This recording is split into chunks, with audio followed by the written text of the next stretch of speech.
बहुत बड़े हम पॉलिटिशियन नहीं हैं, या हम तो इंजीनियरिंग बैकग्राउंड से थे और बाय डिफ़ॉल्ट हम मेयर बन गए। और भाजपा ने आपको कैंडिडेट नहीं बनाया था, तब रघुवर दास जी की सरकार थी और आप उस वक्त में चुनाव खुद से आप लड़ने के लिए आ गए। देखिए, उस समय की स्थिति परिस्थिति डिफरेंट थी। कहा जाता है कि उस वक्त में अगर प्रदीप संथालिया बैठते नहीं तो आपकी लॉटरी नहीं लगती। रघुवर दास जी की सरकार थी तो आपको ज्यादा ताकत मिला। देखिए, ये वर्ड लॉटरी लगना या नहीं लगने का है ही नहीं, आप गलत वर्ड यूज कर रहे हैं। इंदू जी जब मेयर बनी थी उस वक्त में कहा जाता था कि मामा का राज चलता था धनबाद नगर निगम में। आप आए तो राज बदला और कुछ विकास लोगों ने देखा। अब उस विकास को आगे बढ़ाने के लिए अब आप क्या करेंगे? क्योंकि चुनाव तो पुरुष लड़ेंगे नहीं, तो पत्नी को लड़ाएंगे आप? नहीं, वो तो देखिए लोग विचार कर रहे हैं, सबको मंथन कर रहे हैं हम लोग, पार्टी स्तर से भी बात हो रही है, सबसे बात हो रही है। मेरा एजेंडा एकदम साफ है कि हम 5 साल रहे, धुन के काम किए, और अगर फिर मैं तो अब नहीं लड़ सकता हूं, मेरे परिवार से अगर कोई लड़ा तो एजेंडा साफ रहे। देखिए, आप मेरे मुंह में उंगली डाल के हमको नहीं ना बुलवा सकते। नहीं, आप बोलिए बिना जी लड़ेंगे। नहीं, आप अपनी बात हमसे मत बुलवाइए, और हम आपको एकदम स्पष्ट कर रहे हैं कि एजेंडा एकदम साफ रहेगा। मतलब आप सलाहकार की भूमिका में रहिएगा ना भाई, पत्नी आगे रहेगी तो पीछे पीछे पत्नी सलाह मांगेगी तो हम सलाह देंगे। करोड़ रुपया के भ्रष्टाचार का आरोप लगाया, 40 सड़कों की जांच करा रही है अभी भी एसीबी के थ्रू। क्या हुआ जांच करके? अभी तो कुछ निकला नहीं। आज 3 साल से जांच कर रहे, क्या हो गया? हासनी जी, वो आरोप आप पे लगाई कि भाई नगर निगम का पिछला कार्यकाल पूरा भ्रष्टाचार में डूबा हुआ था, आपके कार्यकाल में भ्रष्टाचार हुए, ऐसा आरोप वो लगा रही है। देखिए, कौन क्या बोल रहा नहीं बोल रहा ये उनका सोच है। जो जिस नज़र से चीज़ों को देखेंगे उनको वही चीज़ नज़र आएगा। कोई भी जनता का जो नुमाइंदा होता है वो जनता का पद होता है, चाहे एमपी हो, चाहे एमएलए हो, चाहे पार्षद हो, चाहे मेयर हो, ये सब जनता के पद हैं। पूरा भारत प्रधानमंत्री श्री नरेंद्र भाई मोदी जी के नेतृत्व में चल रहा है, और विकास करने वाले को कोई नहीं रोक सकता है। आपकी पार्टी में उम्मीदवारी के तौर पर तो ढुलू महतो की पत्नी सावित्री देवी भी दावेदारी कर रही है कि वो भी मेयर के लिए चुनाव लड़ना चाहती है। भारत के 16 लाख जनता को अधिकार है मेयर लड़ने का, और जहाँ से भी हम लोग को लाना हुआ, चाहे दिल्ली से लाना हुआ, चाहे राज्य सरकार से लाना हुआ, चाहे डीएमएफटी का कानून में बदलाव लाने का काम किया हम लोग। डीएमएफटी केवल ग्रामीण क्षेत्र के लिए था।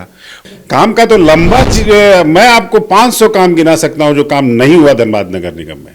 जनता को जैसा काम चाहिए, जिस तरह का काम चाहिए, उस तरह के लोगों को वहां बैठाएगी, क्योंकि ये जनता का पद है। नगर निकाय चुनाव की तारीख की घोषणा तो नहीं हुई है। मेयर को लेकर सीट निर्धारण की बात हो या फिर आरक्षण की बात हो, वो अभी तक अधिसूचना जारी हो चुके हैं। ऐसे में लग रहा है कि जल्द ही चुनाव झारखंड में होने वाले हैं। स्वाभाविक है, धनबाद नगर निगम, चास नगर निगम और देवघर नगर निगम का जो सीट है मेयर पद पे, इस पे सामान्य महिला सीट के लिए ये आरक्षित किया गया है। स्वाभाविक है कि जो अभी तक निवर्तमान मेयर थे या मेयर चुनाव के लिए जो पुरुष प्रत्याशी खड़ा होना चाहते थे, उनके लिए अब बहुत सारे बदलाव आ गए हैं। अब या तो उनको अपनी पत्नियों के चुनाव में उतारना होगा, या फिर चुनाव को लेकर उनको अपना जो सोच है उसमें बदलाव लाना होगा। कुल मिलाकर कहिए तो धनबाद नगर निगम चुनाव को लेकर भी रस्साकसी जारी है। चलिए, जैसे इस पूरे मामले पर बातचीत करने के लिए आज हम धनबाद के निवर्तमान मेयर शेखर अग्रवाल जी से बातचीत करेंगे और उनसे पूछेंगे कि उनका रुख बदली हुई परिस्थिति में क्या होगी। सर, अब जो है अधिसूचना आ गई है, तो ऐसी स्थिति में चुनाव की तैयारी तो स्वाभाविक रूप से आप पहले कर रहे थे, अब निर्णय आपका क्या होगा? देखिए, अधिसूचना अभी नहीं आई है, अभी रोस्टर केवल आया है। रोस्टर का नोटिफिकेशन हुआ है। चुनाव की घोषणा में अभी जो जनरली हम लोग पिछले 2 चुनाव से देख रहे हैं कि रोस्टर आने के 1 हफ्ते के अंतराल में अधिसूचना आती है। तो उस पास्ट एक्सपीरियंस को हम लोग देखें तो 1 आध हफ्ते में हम लोग एक्सपेक्ट कर रहे हैं कि चुनाव की घोषणा हो जाए, मतलब 19, 20, 21, 22 जब भी हो जाए। तो अभी जैसे रोस्टर में महिला मेयर धनबाद को मिलने जा रही हैं, मातृशक्ति का फिर बोलबाला धनबाद नगर निगम में होने वाला है। तो इसका हम लोग पुरजोर स्वागत करते हैं कि धनबाद की फिर एक महिला को मेयर बनने का मौका मिलेगा और निगम अच्छा काम करे, इसकी शुभकामना भी है। नहीं तो धनबाद को तो पहला मेयर भी महिला ही मिली थी, 5 साल उस वक्त में लोगों ने देखा है धनबाद के, उसके बाद दूसरे कार्यकाल में चुन कर आ पाए। क्या बदलाव हुआ था? नहीं, बदलाव देखिए, बदलाव तो आप जनता से पूछिए कि क्या बदलाव हुआ। हम लोग तो जब चुन के आए तो नगर निगम का जो एक्ट था उसको 5-6 बार पढ़े कि नगर निगम होता क्या है, इसको करना क्या है, इसके दायित्व क्या है, और उसको जनता तक लाने का काम पूरा प्रयास किए। जितने संसाधन नगर निगम के पास थे उस संसाधन को जनता के को सपुर्द करने का हम लोग भरसक प्रयास किए, और जहाँ से भी हम लोग को लाना हुआ, चाहे दिल्ली से लाना हुआ, चाहे राज्य सरकार से लाना हुआ, चाहे डीएमएफटी का कानून में बदलाव लाने का काम किया हम लोग। डीएमएफटी केवल ग्रामीण क्षेत्र के लिए था, पूरे हिंदुस्तान में केवल धनबाद नगर निगम ऐसा है कि नगर निगम के बीच में माइंस है। और जब हम दिल्ली में बोले, उसमें कोयला मंत्री पीयूष जी थे कि धनबाद नगर निगम के अंदर माइंस है, तो वो मेरे को 4 बार बोलने के बाद ही बोलते थे नहीं नहीं नहीं, निगम के बाहर होगा। हमने निगम के बाहर नहीं है, धनबाद नगर निगम के अंदर माइंस है। तो वो भक्षक हो गए कि नगर निगम माइंस के बीच में है, ये उनको कल्पना भी नहीं थी। तो ये वाजिब था कि जो कानून लोग बना रहे थे वहाँ, वो ज़मीनी हकीकत से बाहर थे। जब उनको बताया गया तो फिर ये कानून बना कि धनबाद नगर निगम अगर किसी योजना को पास करके देता है तो डीएमएफटी से उसको पैसा मिलेगा, और उसका हम लोगों ने भरपूर फ़ायदा उठाया। बहुत सारे स्ट्रीट लाइट्स, आपको घर घर जो पानी का काम हम लोग ने किया। आपको जान के आश्चर्य होगा कि 1042 करोड़ का टेंडर, इसमें 166 करोड़ मात्र केंद्र सरकार से लिए हुए हैं। बाकी सारा पैसा हमारे जिला का है, राज्य सरकार का 1 रुपया उसमें नहीं है। वो तो हमको पता है कि धनबाद का सबसे ऊपर जो दाग लगा था पूरे देश में गंदे होने का दाग, वो धुला भी 2016 में आपके टाइम में, वो पता है।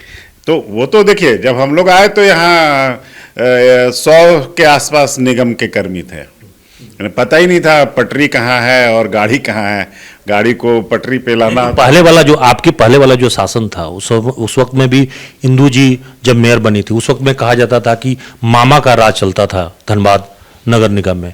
आप आए तो राज बदला और कुछ विकास लोगों ने देखा। अब उस विकास को आगे बढ़ाने के लिए अब आप क्या करेंगे? क्योंकि चुनाव तो पुरुष लड़ेंगे नहीं, तो पत्नी को लड़ाएंगे आप? नहीं, वो तो देखिए लोग विचार कर रहे हैं, सबको मंथन कर रहे हैं। हम लोग पार्टी स्तर से भी बात हो रही है, सबसे बात हो रही है। बात होने के बाद ही निर्णय लिया जाएगा। पहले आप ये नहीं सोचे थे कि ऐसा भी हो सकता है, ऐसा भी नौबत आएगा? नहीं, देखिए, नगर निकाय के चुनाव में अगर कोई ऐसा नहीं सोचता है तो इसका मतलब वो उसके कानून से वाकिफ नहीं है। और इसमें हर साल रोस्टर चेंज होता है, माननीय पार्षद लोगों का भी चेंज होता है, महापौर और उप महापौर केवल जनरल रहता है, बाकी सबका महापौर और पार्षद दोनों का रोस्टर चेंज होता ही होता है। नहीं, लेकिन आपकी पत्नी विशुद्ध रूप से घरेलू महिला है और पारिवारिक महिला है। अभी तक वो सामाजिक कार्यों में, राजनीतिक कार्यों में दिलचस्पी कम रखती रही हैं, लेकिन अब तो उनको आना चाहिए था। क्या आपको किसने कहा कि सामाजिक कार्य में दिलचस्पी कम रखती है? अच्छा, मतलब सक्रियता आपकी तरह ही उनकी है? नहीं, आप हर प्लेटफॉर्म पे वो एक्टिव रही हैं। अच्छा, तो पॉलिटिकल लेकिन उनका एक्टिविटीज कम था? निश्चित रूप से पॉलिटिकल, देखिए हम लोग चूँकि बहुत बड़े हम पॉलिटिशियन नहीं हैं, या हम तो इंजीनियरिंग बैकग्राउंड से थे और बाय डिफ़ॉल्ट हम मेयर बन गए। चूँकि हम लोग काम करने वाले थे, हम लोग काम करते रहे, काम की हम लोग वहाँ चर्चा भी करते थे घर पे। जाने माने बिल्डर तो पहले से मैं जानता था कि आप अच्छे बिल्डिंग बनाते थे, लेकिन बिल्डिंग बनाते बनाते आपको नगर निगम में बतौर मेयर जो है इस धनबाद के सूरत हाल बदलने की जिम्मेवारी मिली। सवाल ये भी था कि जब आप चुनाव लड़ रहे थे उस समय में भाजपा के आप पसंदीदा उम्मीदवार नहीं थे और भाजपा ने आपको कैंडिडेट नहीं बनाया था, तब रघुवर दास जी की सरकार थी और आप उस वक्त में चुनाव खुद से आप लड़ने के लिए आ गए। देखिए, उस समय की स्थिति परिस्थिति डिफरेंट थी। उस समय कोई भी हमारे पहले मेयर नहीं थे। कोई जैसे सिटिंग कैंडिडेट होते हैं, विधायक एमपी महोदय होते हैं, तो उनका दावा ज़्यादा रहता है। चूँकि वो नया नया एक पहली बार यहाँ पे मेयर बनना था, मतलब एक मेयर बन चुकी थी जो हम लोग के डायरेक्ट दल से नहीं थी, तो पार्टी में भी एक नया मेयर चाहिए था, तो लोग अपना अपना दाव लगा रहे थे, तो उसमें सबको ही लगाए। हम लेकिन उस वक्त में आपका भगत भी लगाए, हम भी लगाए, राजकुमार अग्रवाल जी भी लगाए, वो भी बहुत राजकुमार जी तो अधिकृत उम्मीदवार थे भाजपा के। नहीं, हम अगर लड़े तो राजकुमार अग्रवाल जी भी लड़े थे। वो जो जिस अधिकृत की बात आप बोल रहे हैं, अगर मेरे पे लागू है तो भृगुनाथ भगत जी पे भी लागू है, राजकुमार जी पे भी लागू है, और भी 2-3 कार्यकर्ता थे भाजपा के कार्यकर्ता। अब कार्यकर्ता तो देखिए, पॉलिटिकल कार्यकर्ता तो चाहता है कि चुनाव लड़े, हर कार्यकर्ता का इच्छा। कहा जाता है कि उस वक्त में अगर प्रदीप संथालिया बैठते नहीं तो आपकी लॉटरी नहीं लगती, और अकबर दास जी की सरकार थी तो आपको ज्यादा ताकत मिला। देखिए, ये वर्ड लॉटरी लगना या नहीं लगने का है ही नहीं, आप गलत वर्ड यूज कर रहे हैं। कोई भी जनता का जो नुमाइंदा होता है, वो जनता का पद होता है, चाहे एमपी हो, चाहे एमएलए हो, चाहे पार्षद हो, चाहे मेयर हो, ये सब जनता के पद हैं। जनता जिनको चाहेगी उनको वहाँ बैठाएगी, और जनता सर्वोपरि है, प्रजातंत्र है, और जनता आज नरेंद्र भाई मोदी जी को प्रधानमंत्री देखना चाह रही हैं, तो वो हैं। तो अब तो जब तक चाहेगी तब तक रहेंगे। तो आपकी पार्टी में उम्मीदवारी के तौर पर तो ढुलू महतो की पत्नी सावित्री देवी भी दावेदारी कर रही हैं कि वो भी मेयर के लिए चुनाव लड़ना चाहती है। धनबाद के 16 लाख जनता को अधिकार है मेयर लड़ने का। तो क्या पार्टी में इस मुद्दे पर सहमति नहीं बन पाएगी कि एक ही उम्मीदवार हो, ताकि आपस में कोई कुछ नूरा कुश्ती ना हो? नहीं, पार्टी अपने स्तर पे जो काम करना है वो पार्टी के भले के लिए सोच ही रही होगी, कर ही रही होगी, उसका हम लोग इंतजार कर रहे हैं जी। इनफैक्ट मैं इंटरव्यू ले रहा था इंदू सिंह जी की पुत्रवधू से, हासनी जी, वो आरोप आप पे लगाई कि भाई नगर निगम का पिछला कार्यकाल पूरा भ्रष्टाचार में डूबा हुआ था, आपके कार्यकाल में भ्रष्टाचार हुए, ऐसा आरोप वो लगा रही है। देखिए, कौन क्या बोल रहा नहीं बोल रहा ये उनका सोच है। जो जिस नज़र से चीज़ों को देखेंगे उनको वही चीज़ नज़र आएगा, ठीक है। और हम किसी के किसी भी कहने का कोई जवाब नहीं देने जा रहे हैं। हम क्या करेंगे, हम केवल आप मेरे बारे में पूछिए। ये तो मौजूदा अगर मेरे को कोई कुछ भी बोलता है, हम उसका कोई जवाब आपको नहीं देने जा रहे हैं, क्योंकि उनका वो एजेंडा है कि वो किस एजेंडे पे चुनाव लड़ रहे हैं। मेरा एजेंडा अलग होगा। अगर हमारे यहाँ से कोई चुनाव अगर लड़ेगा तो वो एजेंडा अलग होगा, वो किसी पे आरोप और प्रत्यारोप का एजेंडा हो ही नहीं सकता है। लेकिन आपने अपने कार्यकाल में पेयजल पे काम किया, सड़क निर्माण करवाया, 8 लेन 400 करोड़ का 8 लेन बनवाया, लेकिन एक कार्य कराना भूल गए जो धनबाद के लिए बहुत ज़्यादा तकलीफ देता, वो था फ्लाईओवर। क्यों छूट गया वो? देखिए, अब काम होने लगा तो आप कोई काम गिना दीजिए कि ये नहीं हुआ। बहुत सारा काम नहीं हुआ। अगर सारा काम हो जाता तो नगर निगम का चुनाव का जरूरत क्यों पड़ता? नहीं, ठीक है, वो 5 साल होकर के क्लोज कर देना था, खाली मेंटेनेंस होना था। काम का तो लंबा मैं आपको 500 काम गिना सकता हूं जो काम नहीं हुआ धनबाद नगर निगम में। जैसे क्या था बड़ा काम जो छूट गया? बहुत बड़ा काम हुआ, सीवरेज ड्रेनेज का व्यवस्था आज तक नहीं हुआ। बहुत सारा काम नहीं हुआ है, जहां तक लोग सोच नहीं सकते वहां पर काम नहीं हुआ है। कभी को सोचा था कि 8 लेन साइकिल ट्रैक के साथ यहां बनेगा? कभी को सोचा था कि पूरा धनबाद जो अंधेरे में डूबा रहा, आप गंदगी की बात कर रहे हैं, पूरा धनबाद हिंदुस्तान का सबसे अंधेरा शहर था, जहां मेन रोड पे जहां डीसी एसपी रहते हैं, जहां वीआईपीज लोग रहते हैं, उसके घर के आगे अंधेरा रहता था, महिलाएं निकलने से डरती थी। देखिए, काम की कमी नहीं है, अभी बहुत सारे काम बाकी। लेकिन काम जब हुए तो आपकी बदनामी भी लोगों ने इस रूप में किया कि मौजूदा सरकार ने 200 करोड़ रुपए के भ्रष्टाचार का आरोप लगाया, 40 सड़कों की जांच करा रही है अभी भी एसीबी के थ्रू। क्या हुआ जांच करके? अभी तो कुछ निकला नहीं। आज 3 साल से जांच कर रहे, क्या हो गया? 3 साल से जांच कर रहे हैं, क्या हुआ? कहा जा रहा है कि आपके विरोधियों ने कहने, देखिए, आरोप लगाना अलग चीज है, क्या निष्कर्ष क्या आया? कुछ नहीं, अभी तो निकले कुछ नहीं, निष्कर्ष बताइए। तो वो जांच मतलब राजनीति से प्रेरित था? अब आप जानिए, जनता जाने।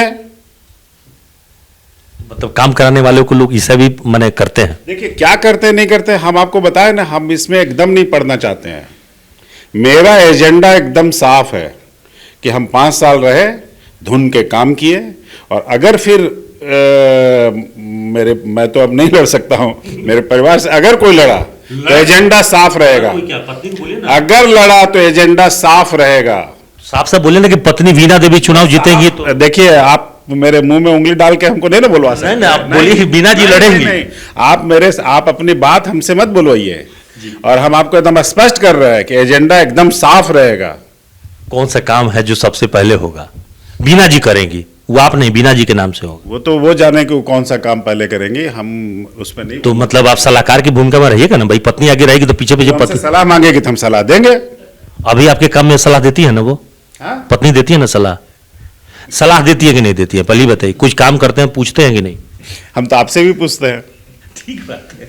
हम तो सबसे पूछ के करते हैं। आपको पता होगा कि पहली बार अगर हम गोल्फ ग्राउंड बनाए तो गोल्फ ग्राउंड में सुबह जितने 5,000 लोग आते हैं, सबसे बैठ के बात किए कि हम ये करना जा रहे हैं, आपको इसमें कोई तब्दीली चाहिए क्या? Stakeholder meeting, stakeholder मतलब 8 लेन बनाए तो 5 बार स्टेक होल्डर की मीटिंग की हम लोगों को बुलाए कि ये काम करने जा रहे हैं, इसमें कोई सुझाव देना हो तो दीजिए। वाटर सप्लाई स्कीम जब हम लोग लाए उसमें स्टेक होल्डर मीटिंग किए, कतरास से लेकर के धनबाद तक।